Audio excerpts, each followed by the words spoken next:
Welcome to Fancounters. My name's Nick. And I'm Elizabeth. And we can be found on the internet. Search Sharpie Nation on Facebook for our private Facebook group. Go to Twitter and follow us at Fancounters Live. And you can also email us at hello@fancounters.com. Boy, do we have a show for you today. This is why she did not get on the Mickey Mouse Club. The voice is not up to par. All right, and cut. So if you were a fan of the all-new Mickey Mouse Club of the 90s, you are in for a treat today. We're going to be joined by not one, not two, but three former Mouseketeers who starred alongside Britney Spears, Justin Timberlake, Christina Agularia, and more. That's right, we're going to get some exclusive stories from the Mouseketeers themselves. Dale Godboldo, Chasen Hampton, and Damon Pampolina are here. They are three Mouseketeers who were members of the party. Well, at least 2/3 of them were. May is going to be a big month for these three as they attend the 30th anniversary reunion of the Mouseketeers at Walt Disney World. And I'm sure they will have some crazy fan stories to share with us. And they're going to share them here today on Fancounters. Coming to you from nowhere near the entertainment capital of the world, this is Fancounters with Nick and Elizabeth on the PodFix network. There was this mob of people, and they're screaming my name. Crazy fans. Stop following me. Don't come around my house. If you do, the cops are going to be at yours. If I'm having dinner with my wife, don't sit down at my table. Don't follow me into the bathroom. Can I take a picture? We're going to, oh my God. I think this guy wants to fight me. Ended up being a fan. I'm the only one that's ever been on Sam Jackson and lived to tell about it. Well, guess what? I have a big surprise for you. That's why we call it Fancounters. I don't think you're going to last on the air very long. Yeah, baby. Woo. I'm like, you guys will recognize the voices more than I. Okay, before we do, I need each of you one more time just to say your name so I can recognize the voices. This is Chasen. This is Dale. And this is Damon. Chasen, Dale, and Damon, welcome to Fancounters. Thanks for being here. Thank you for having us. Thank you so much, man. I have never talked to a Mouseketeer, so I'm pretty excited about this. Oh, your first time, you got three, buddy. That's I amazing. know. So I read that over 100,000 kids auditioned for that 1990s version of the Mickey Mouse Club, and that 20 to 30,000 of those kids were at the Dallas audition with you, Dale. To find out that you were the only one picked had to be a little bit unbelievable. So tell us about that audition process, and even after being picked, didn't you wait a long time to officially start working? Oh, yeah. I think it was like 20, 30,000 that round around the country. There was probably about, I would say, 3,000 to 4,000 in Dallas, 5,000 maybe. It was quite a few. And it was grueling. They whittled it down to a couple of us by the end of the day. And then I believe I was the only one that was flown out a few months later to Los Angeles for a sort of audition camp for 3 days. We had to learn, a couple dance numbers, or a dance number, a sketch, and sing a song. And ironically, the sketch I did was something that Damon had done earlier on the Mouse Club. So I had to learn that and sort of hope that I didn't blow it. And it was a good time, man. I built deep relationships during that audition camp because I was there with Tony Luca, who to this day is one of my best friends. Matt Morris was there, Rona Bennett. They plucked about 18 of us total joined from that round to replace some Mouseketeers that had left. And we joined in season 4. And that whole audition process, from the audition camp, then going back home and waiting for months, it was probably a good 6-7 months before I finally got the call that I got the part. What was unique about the 1990s Mickey Mouse Club was that they put together a musical group called The Party. And you were all part of it, correct? No, Dale was not. Dale was not. That was me and Chase. Okay. Me and Chase on this call. How did they make the selection as to who was chosen for the party? Wow. No one really knows. A lot of people have theories and have bounced around a bunch of theories, but truth be told, us as adolescent kids and just kind of having fun with our experience, we would tease backstage that Damon, Albert, and I were going to become a group because we were just like, one day we're going to become a group, and we looked up to, we were listening to rap songs and NWA, and we were always singing around the lot and just having fun and just kind of pretending what it would be like, after the Mickey Mouse Club. What would we eventually do? And we were already becoming best of friends. And part of us thinks they almost saw that happening and heard those rumblings, and possibly made that happen. But at the same time, Hollywood Records was just being formed, and it was really probably just the planets aligning. Hollywood Records was being formed. They needed an act. They had just purchased Queen as a catalog, so they really had a cool catalog already built. But we were the first band signed, and we were a pop band, and straight to the Mickey Mouse Club, so we were ready to go. And I think being the oldest on the original cast of the MMC, it was kind of a no-brainer too. So we were going into our teen years, and they were seeing the maturity. They were seeing the maturity not just as an individual, but as an artist. And I think that kind of started, stuff started kind of clicking for Hollywood Records of like, hey, this would be kind of a no-brainer. But Chase is right. It's still kind of an unknown theory. We were kind of experimenting too with how to create the Disney Channel, what to do. The Disney Channel was very young back then, so it was almost like, as you see what ended up happening after these years, is the machine of Disney and all the stars they pumped out, the Miley Cyruses, and it was almost like the beginnings of those kind of putting their foot in the water just to kind of see what would happen. And we would come in as a Disney band to a terrestrial radio station and have to prove ourselves, like a legitimate act. Yeah. What was amazing about that, you mentioned Disney cranking out stars, the fact that there were so many future stars in that cast, Britney Spears and Justin Timberlake, Christina Agularia, and the list goes on, but none of them were really launched by Disney. It's like they, went away before that happened. What do you think about the fact that those stars kind of went away before their big years of popularity? Well, it's interesting. I had a chance to work with a lot of those guys in the last 2 seasons of the show. And it was really the tail end of, sort of the old Hollywood system, really, where they were, basically grooming us for bigger and better things down the road. We were hours of training every day in music, hours of training in dance, singing. And, those kids were extraordinarily talented at that age. And you could see that there was going to be, something down the road. But I don't even think Disney really had their heads wrapped around at that time, what could be done. Like what Damon and Chase talked about, those guys in the first, 3 seasons really set the stage for what could potentially happen. And then by the time I joined in season 4, they were starting to say, okay, we can do some things here. The party's doing well. Let's put out an MMC album, right? So we did a tour right around season 5, 6, right? Okay. And then right around then, you had Britney, Justin, Christina, Ryan. Those guys were 11, 12 years old, and they were just burgeoning, right? They were just starting to come out of their shell. And I think Disney wanted to do another episode, but another season, but it was sort of abruptly cut. So I think at that time they weren't really they didn't really have the machine really ready to go to take advantage of those guys, because within 2 years, they were already putting out albums and topping the chart right after that. But it was as a direct result, in my opinion, of that training that Disney gave us, and sort of that machine that was starting to get going.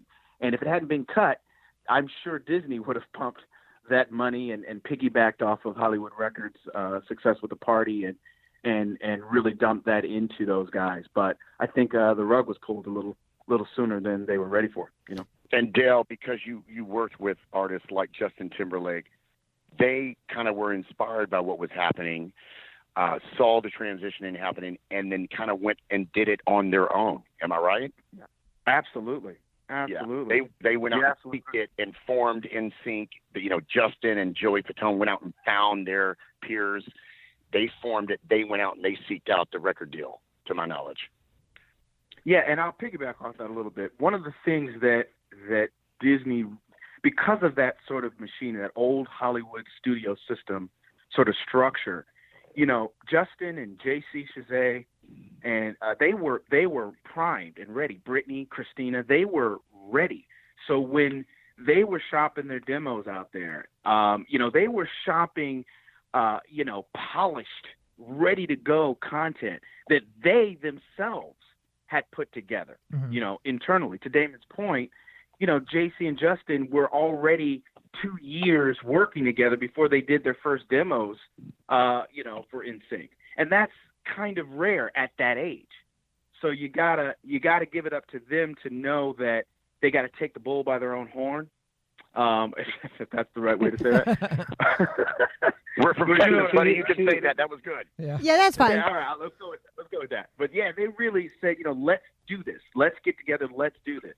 And when they were presenting to other managers and labels and stuff, they were in control, and they were ready, and they were leading their own artistic vision. Even at that age. The bar was set very high too, because if when you, like he said, 2 years working together, but that's even 2 years working together in an atmosphere, an environment where everybody's as talented as the next person.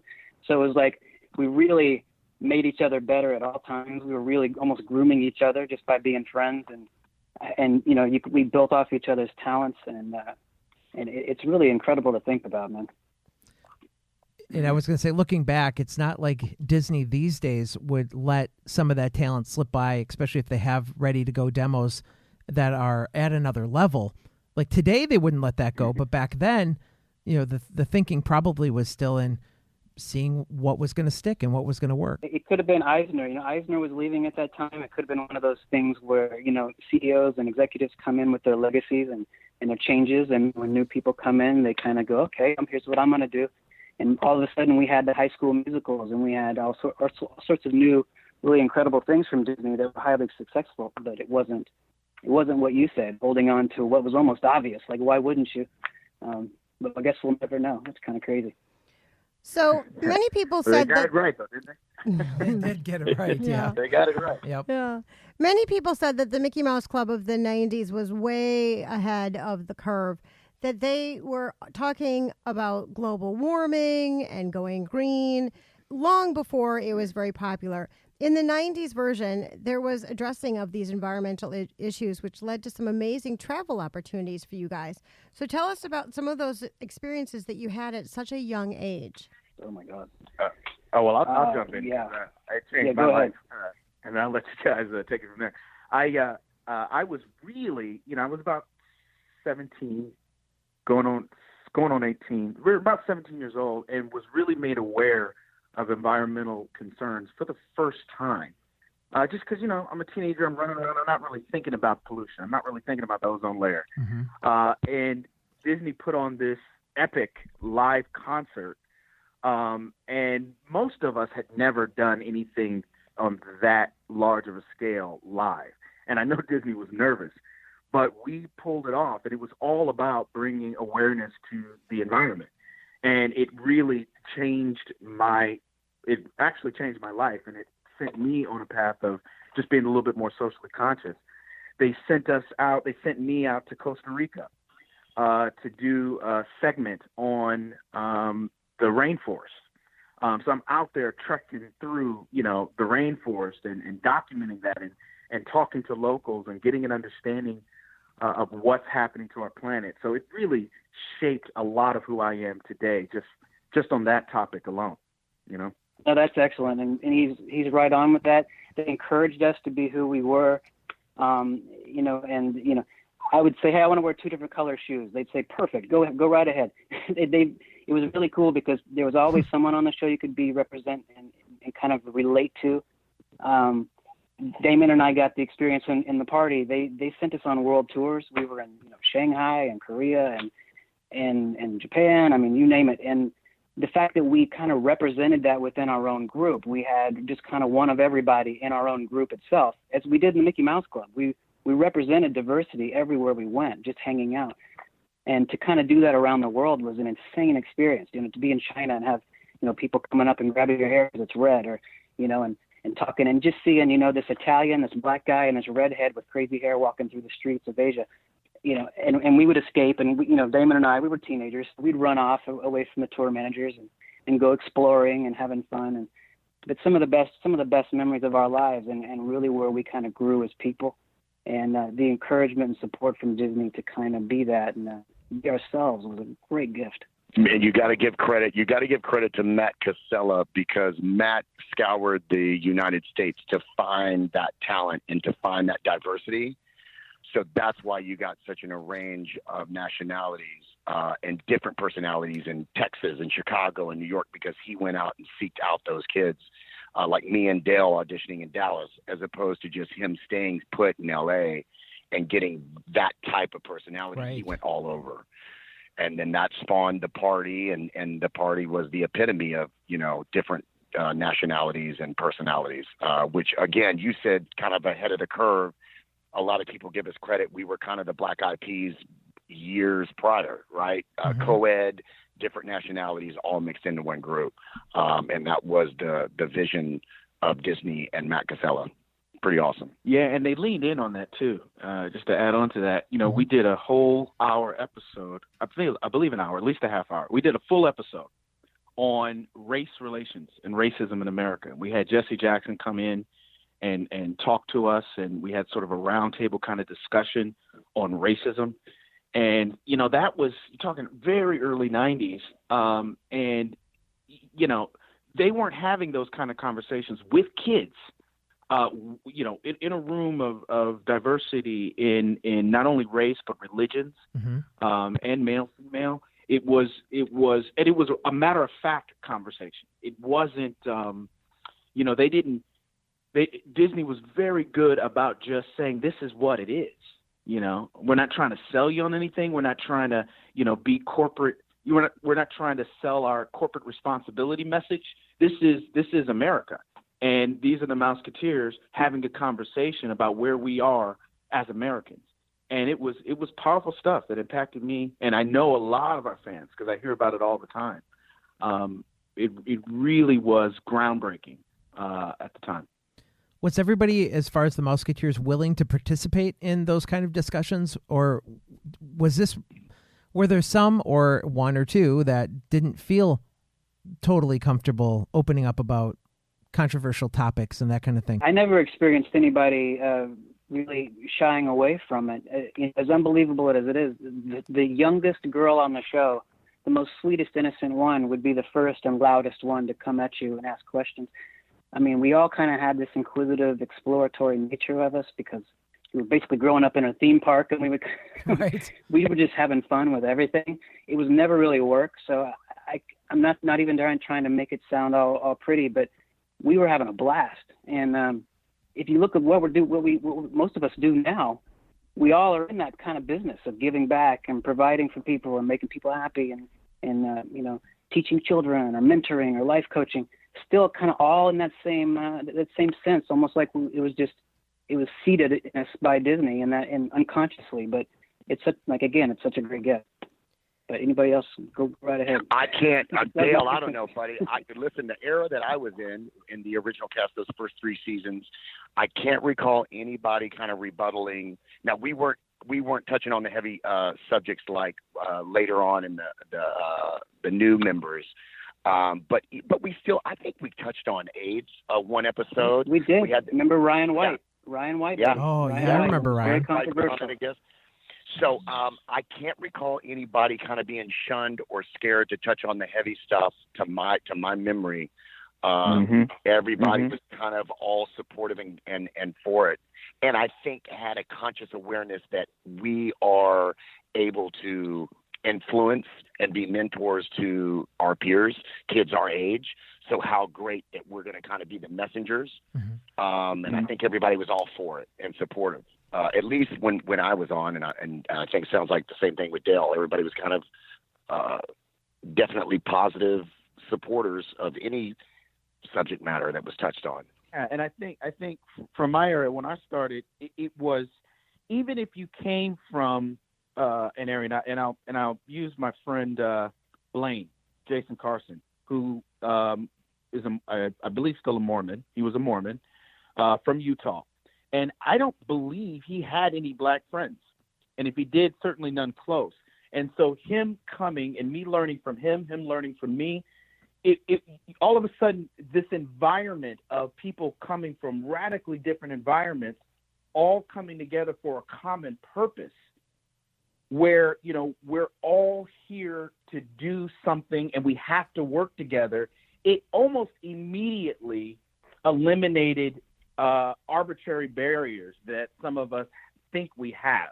You know, all of a sudden, we are all the same. And so there was never any pulling of punches in conversations. You know, everyone felt safe to explore any topic and every topic. And it was an extraordinary example of what an environment can be if properly nurtured and protected, you know? We all had this one incredible thing in common, and that was performing, and they nurtured it. And that's one thing that we all got to share, and that's what brought us in the first place. It dropped all the guards, but then all the good stuff came out for sure. And I can see that because I was involved in a drama group, and it was mixed races, mixed ages, and that kind of thing. And it's not, that wasn't, those kind of groups make you feel very comfortable to be who you are and to embrace each other. Whereas if you're just at school, you're not put in a situation like that. So to see that on TV, I think was very remarkable. Yeah, you know, to that point, man. Yeah. I'm sorry. To that point, many of us were black sheep in our hometowns because you might be one of only a handful of, you know, diehard artists, right? And everybody doesn't get that, right? But all of a sudden, you come to Orlando in this protected environment away from Hollywood, you know, for all these number of years with other like-minded black sheeps from their own communities, and you're locking in on that same, oh my God, you're like me. You're the one that was sitting in class humming to yourself and getting in trouble because you're constantly singing to yourself, you know, and people are looking at you like you're crazy. Well, we get it. Yeah. I can't tell you how many kids were walking around in the back singing to themselves. I'll never forget Matt Warren. We always have to slap him because he was always singing all the time. But we got it, you know. We were the same way, you know. So, it was an incredibly unique and special experience, I think. Now, do any of you feel like you missed out on a normal childhood because you were doing these extraordinary things? When the pop group dissolved, I came back from my senior year of high school. I was just able to jump right back in it. And I was just talking to somebody else about this, and got a good year of my senior year of high school under my belt because I left in my early 7th grade year to do the MMC. Came back for my senior year, and you know, that's a kind of a catch-22 because you're engaged in so much, you're traveling and you're doing this great experience involved in the show and the group like we were. So then, you know, it's like, well, are you missing out on high school? It's like, oh my God, you're having this great life experience too. Mm-hmm. So I kind of got to look at both and evaluate both. And it was great to come back to high school, and I did everything from powder puff to prom to homecoming, the whole nine, and was embraced by my peers. I did it all because I was like, I got to catch up. I got to catch up on the last 3 years. So I dived into everything, and it was awesome, and I was embraced by my peers, and they were very cool and supportive, and they did not treat me any differently. So I can honestly say, looking at both, man, that's such a tough call because you have this amazing once-in-a-lifetime experience over here to the left, mm-hmm. you know, that you're able to do, or, you know, is it being back home and being quote-unquote normal? And they're both great in their own right, and I was kind of lucky to get a little taste of both. But I don't know. I don't know, Chase, if you feel, did you miss out? You know, because he was in the group for his entire high school career. I only think I missed out probably on family time and being a little closer and having just more just casual time with my family, you know, watching TV when they got home from work or whatever. We were working, but, you know, it was a choice we made early. And again, it wasn't work to us when we were in that moment. We were having so much fun. But looking back now, I can see, wow, where did all those years go? You know, just being able to hang out with your dad or hang out with mom, and you know, thank God they're still around. But you know, again, trying to catch up on those years too. We in the party we did a lot of traveling. We were on tour all the time, and we were still under contract for the show, so we would come back and do interstitials for the show, and it was just a whirlwind. And when that actually ended, it was kind of a good breath of fresh air to get some normality into our lives and kind of calm down a little bit. And then Damon, I think, went to New York. I went to California and started all over again and jumped in the big pool. Yeah. Yeah, my experience was a lot like Damon's. I got a chance to do a little bit of both. It was literally my 9th grade through senior year. I graduated on the show and worked basically a half a year as a graduated Mouseketeer. Had my own apartment and everything. It was fantastic. But I got to do both, and they were both awesome. I don't feel I missed anything. Not at all. If anything, I gained the benefit of sort of seeing all sides of it, and having a normal life that was just heightened. It was that perfect sweet spot of, again, because we were filming in Orlando, and then we toured. We went overseas. We did a USO tour.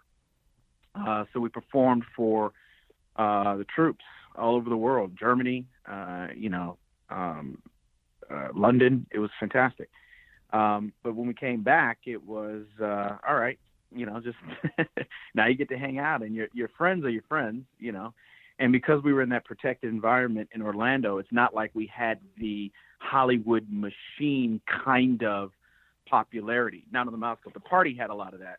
But, for the Mouse Club, we were on the Disney Channel. So although we were popular, unless you had the Disney Channel, right, you weren't as aware. So I had a chance to actually go out, and it wasn't mobs, in Dallas, so I could have a normal life. It was great. Now, how did you age out at 18 as a Mouseketeer? No, people just graduated on, as far as we know. I mean, some people came and went, and for their own reasons, I think, because they wanted to get to Hollywood sooner, or they had other dreams or ambitions. But I know for the party, like he was saying, the five oldest kind of got plucked off to kind of do a newer opportunity, and then they took 5 off, and I think hired 10, or they hired almost double the amount. Okay. Just bringing in more and more talent, more and more fun. We segued at about 14, 15. They brought the new 10 kids on. I'd say they were 12, 13. Okay. Roughly. So you always kind of started about 12, 13, if I'm not mistaken. And then the oldest, Dale, maybe went to, by the last season, what would you say, 16, 15, 16?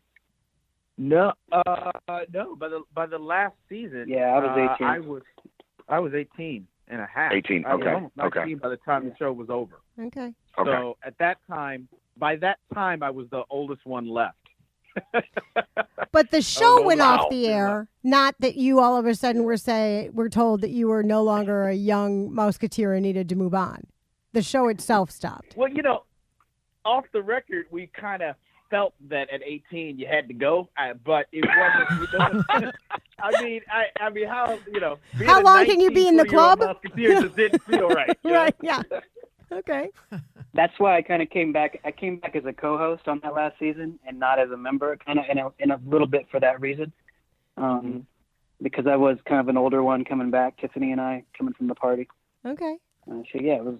But we also teased each other. They were very Blaine was super tall. I think he was over 6 feet tall. Mark Warden had a voice where you could literally go. He could go buy you cigarettes at 13. So we would always tease each other like, hey man, you better not get too crazy, but act too much like a man. But they were. I think they thought our audience grew with us, and it was a benefit to keep it going. Yeah, and they even started to adjust the name. In the final season, the show was actually changed to MMC. Technically, it was called MMC, and then we stopped wearing the jackets and really just wanted to be a little bit more grown up. Basically, like what Chase said, grow with the audience a little bit. And I was talking to the executive producer, and for many years, I was just talking to him the other day, and for many years I thought that, they were just done with a nice, solid 7-season run, but apparently they wanted to keep going, but he wasn't able to. And it was such a complicated show to produce. I mean, you're talking about $1 million budget episode, $1 million an episode budget, variety show. It had never been done before, and it certainly hasn't been done since. So, 5 days. 5 day a week variety has not been attempted since. Wow. No. it's insane. It was insane, and they just couldn't get a guy together that could replace him in time, so they cut it off. So that was the only reason. Now, guys, I want to get into some fan encounters that you've had. That's our theme of our show, so we have to make sure we ask every guest about some of their wild, crazy, fun, creepy fan encounters that they've had. So I'm sure, touring all over, you've had some yourselves. So can you tell us about some of your favorite fan stories? Oh my I'll goodness. start with y'all. Yeah, this is Chase. I probably got a couple quick ones. One of them was Damon's. Loved Damon. And this girl would show up anywhere and everywhere we went. And she was probably 12 or 13 years old. And always, we'd be at a truck stop, she would show up. We'd be at a hotel, she would We show don't know up. how she got there. And I know that she's from New York. I know that she's from New York or New Jersey area. And one day, Dee Dee and I were doing homeschool because we were off tour for a couple of weeks. And we were homeschooling at Dee Dee's house in Florida. And the doorbell rings. And I open the door, and there she is. And I'm like, ah! Oh. And I'm like, oh, my God, what do I do? And it's her and a friend. And they're, these like 12, 13-year-old girls. And I'm like, what are you doing here? And she's like, we told our parents we were staying at each other's houses, and we took the train. Oh, my gosh. And I'm like, we're in school. What do we do? And the teacher's like, close the door. Oh, no. And I like, oh my God. And this has haunted me for years, right? So this girl now works for BMG. She works for New Kids on the Block. She works for all these big acts. So she totally, was just a huge fan of the thing. So probably never really crazy, but scared us to death. And the poor, as an adult now, and I have kids, I'm like, oh my God, like how did that not even dawn on me that, there were two young girls. That was crazy. And then we were in Asia, and Damon and I, would kind of get the crowd hype. We were in the van leaving a show, and the crowd surrounded our van and started rocking the van. And of course, we got all excited. We were like, "Oh yeah, this is cool. This is like a commercial. This is like out of a video." And they were just surrounding the van, mobbing the van, and we were kind of like antagonizing it, making it more fun, and screaming out the windows and having fun with it.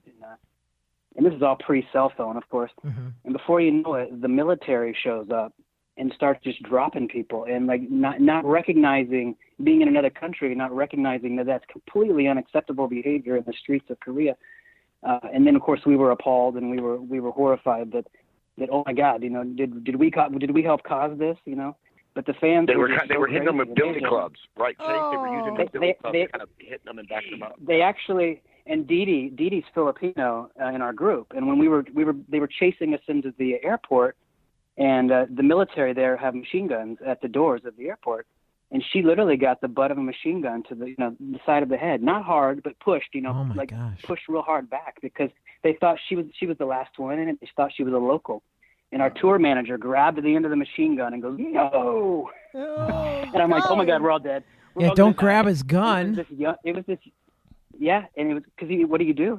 He was in charge of us. He was in charge of 5 children, and it was just instinct. He grabbed the guy's gun and goes, no! And I thought we were going to get shot. But it was a young military guy, and he just had the look of like, oh, God, I messed up. And we got right through. But, yeah, I mean, we've had some really crazy, crazy ones, and, really fun ones as well. I mean, the fans have definitely encouraged us all the way. A lot of us have careers now because of these amazing fans. And I'm actually married to a girl that I met on the first season of the show and have 2 beautiful children.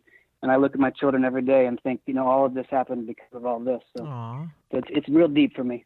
Yeah. You met her because she was in the audience, or she was in the club? Yeah, she was actually in the audience. Okay. Yeah, she was in the audience one day, and I saw her, and I was like, oh, my God, she had huge bangs, like 90s bangs, and I had huge 90s bangs, and I was like, oh, this is meant to be. And we stayed in touch. We stayed in touch all these years, and finally just said, what are we doing? Let's get married and have a family. Yeah. All right, boys, any other stories? Damon, I know you got some good ones. Oh, well, yeah. I mean, mine is, I keep mine short and sweet because it almost got me fired. Oh, no. Hello. Yeah, my story was crazy. Me and Ricky Luna, who we call Pretty Ricky. Yeah, these 2 really, really cute girls. What am I, 16 years old or something like that? Were in the audience. And there was, there was we'll call it a policy, but there was very smart instructions given to us by this time, right? Now, again, remember, we're talking season 4 or 5 now. They've figured out a lot of stuff because of Damon and Chase running around. By the time they got to me, they were like, listen, don't date any fans. If you see them in the audience, do not date them. But I'm 16. I'm not listening, right? Yeah. So me and Pretty Ricky, we spot these 2 cute girls in the audience. They were cute. They were great. They were fun. And he gets their numbers. And then we set up a date with them, right? Well, for some reason, actually, that had nothing to do with being smart. I think Ricky had something else he had to do, so we canceled the date. Okay. The next day, I get called into the audience, into the office by the executive producers, and she's crying. She's saying, I think we're going to have to let you guys go. And we're like, what's going on? Our moms are there. Ricky's mom barely speaks English, so my mom is trying to translate to her that we're about to get fired because apparently we had hurt their feelings so bad. We'd broken their hearts. And their mother was like an editor for a major newspaper. I want to say the Chicago Sun-Times. And she had called every Disney building you could think of and lodged formal complaints about the way Mouseketeers treat their fans. Oh. It was horrible. And at the end of the day, we were sent home, and the executive producer said she was going to try to get this sorted out. They were really angry all the way up at corporate headquarters. I mean, it had gotten to be this big deal. And they called us in the next day, and they said, okay, you get to keep your job, but you got to do 60 hours of community service. Whoa. You got to write an apology letter to the girls, which we did, of course. And I am glad for that story because it taught me so much about the responsibility that we have as Mouseketeers. And it was the smartest thing Disney ever could have done, was to punish us that way. And we did it. Picked up trash on the side of the road, cleaned elderly homes, bathrooms. Yeah. We learned a lesson about that. Wow. For being teenagers, we did pretty awesome. good. We were pretty good. That's awesome. Dale, I've never heard that story before, and it is amazing. I'm dying over here. So good. It's crazy, right? It's so good. We understand that the club is getting back together in May for the 30th anniversary reunion at MegaCon, hosted by Joey Fatone. Oh! We'd like to hear what the fans can expect about this event. Tell us about it. Take it, Chase. You got it. Okay, shoot. Well, we are going to have kind of a once-in-a-lifetime event that we've been talking about forever, and we're finally just going to do it. If we build it, they will come, and here we are. And MegaCon is in Orlando, one of the biggest fan experiences on the East Coast. And we're doing a big panel there with Joey Fatone on, was it May 17th? 18th. Actually, no, May 18th. Yep. And May 17th, we're actually doing a special appearance over at the Magic Kingdom for anybody who might be down there. But May 18th, we're going to be at MegaCon with a really cool panel with Mouseketeers from all 7 seasons on stage. And you can fire questions at us and watch some video and have a lot of fun because we haven't seen each other in a long time, so we're really looking forward to it. We have Mouseketeers that haven't even met other Mouseketeers still, so it's going to be really incredible. Wow. And then that night we're going to have a huge gala event at Epcot. Lindsay Alley, one of the youngest Mouseketeers then on the show, she's going to do her one-woman show, Blood, Sweat, and Mouseketeers. We're doing all this to give to 2 great charities of Orlando, kind of because Orlando took care of us for so many years and kind of helped raise us there. We wanted to give back to Orlando, so we're giving back to the One Pulse Foundation and Give Kids the World. So 2 incredible organizations, and we couldn't be happier to have them hosting with us. We have a huge after party with live music and performances all night, and we're going to have a ball. And I'm sure the leader of the club might even be there himself.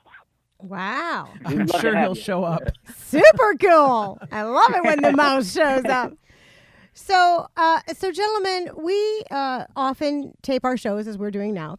And our previous guest. But don't tell who it is. Okay. Our previous guest was very interested when we told him we needed to get off the phone because you guys were calling in a few minutes.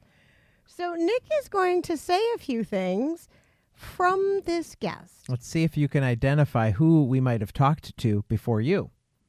So, Chase, I'm supposed to ask you about funky dreads.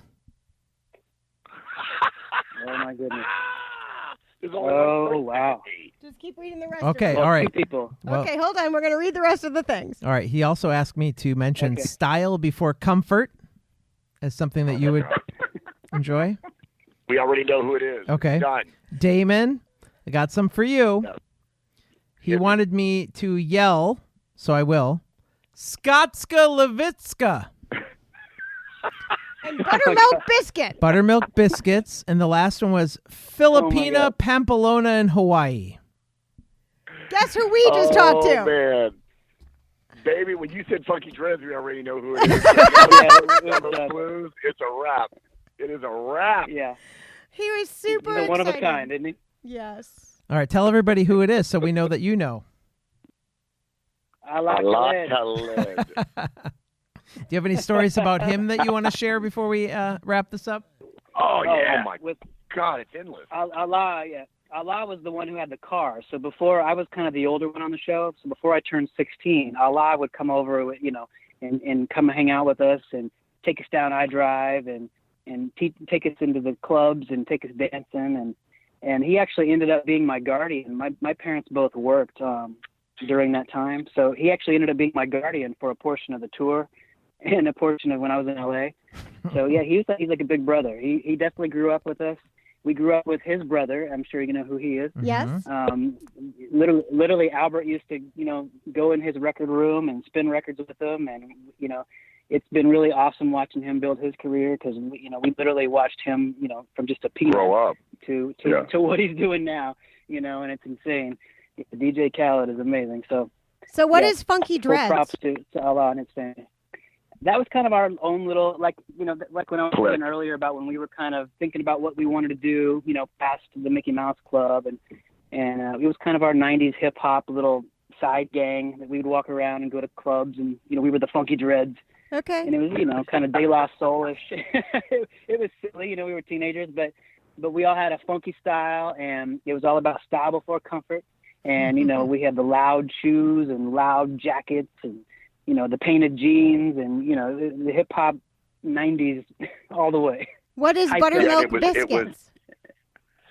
It was me, Chase, Albert, and Allah was that clique of the Funky Dreads. And Dave Nichols. Yeah, Dave Nichols, too. And Dave Nichols. And Buttermilk Biscuits was a song that we performed on the MMC, which was a very eclectic sidetrack from Sir Mix-a-Lot, coincidentally, that we redid on the show. Okay.